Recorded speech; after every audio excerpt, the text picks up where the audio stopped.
And real life gets you a lot more benefits than the life of an MMO or what you get out of an MMO. And just like in an MMO, you're bound to certain limitations of the game designed by our creator.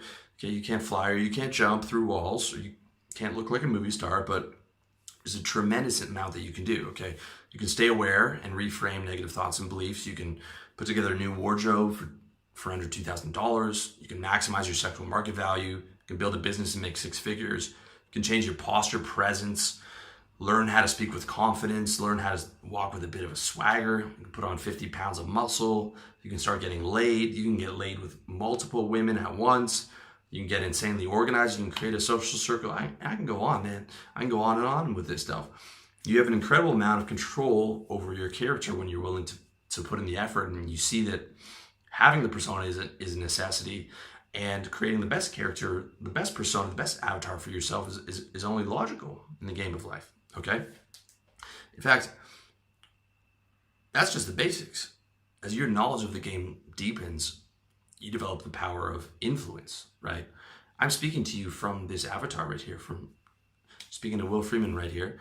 Character I designed and created, and I've been, leveling up.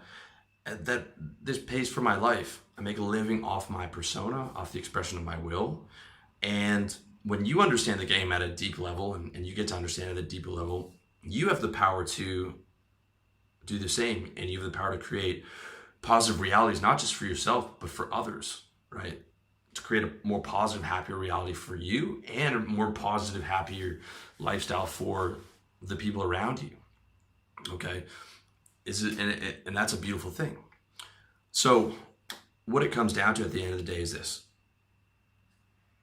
creating the best possible persona for yourself and using that persona to enjoy the game of life.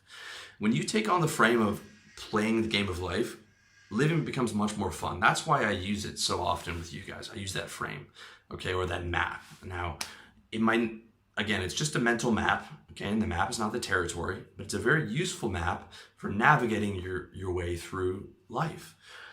And when you look at the life as the frame of playing the game of life, it becomes much more fun, okay? I get to wake up every day, I get to play the game of life through this body, I get to use this persona to communicate with you guys on the professional level, I get to use my persona to get dates and talk with, and meet people.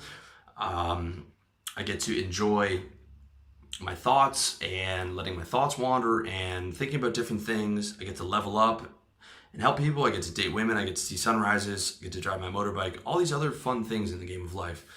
And a large part of that came from the work that I put into the persona or the public-facing version of myself, okay? Winning the game of life is not about how much you can accumulate, it's about how much you enjoy the game, all right? Just like when you turn on a video game, you don't play it to become miserable, because someone else has a higher score than you. You play for enjoyment.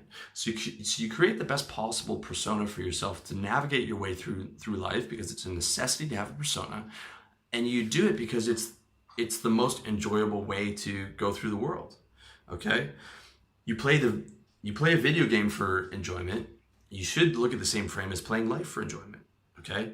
There's no sense in beating yourself up because some celebrity is having more success than you. Someone's always going to have more success or be taller or stronger, whatever it is, okay?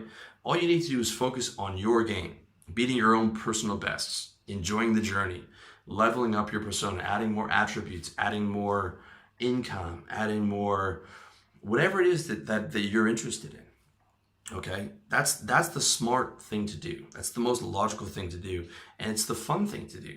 Then you get to think about waking up to play, just like you were when you were a little kid. Before you confuse yourself with your persona, you're like, okay, I'm stepping back from the persona.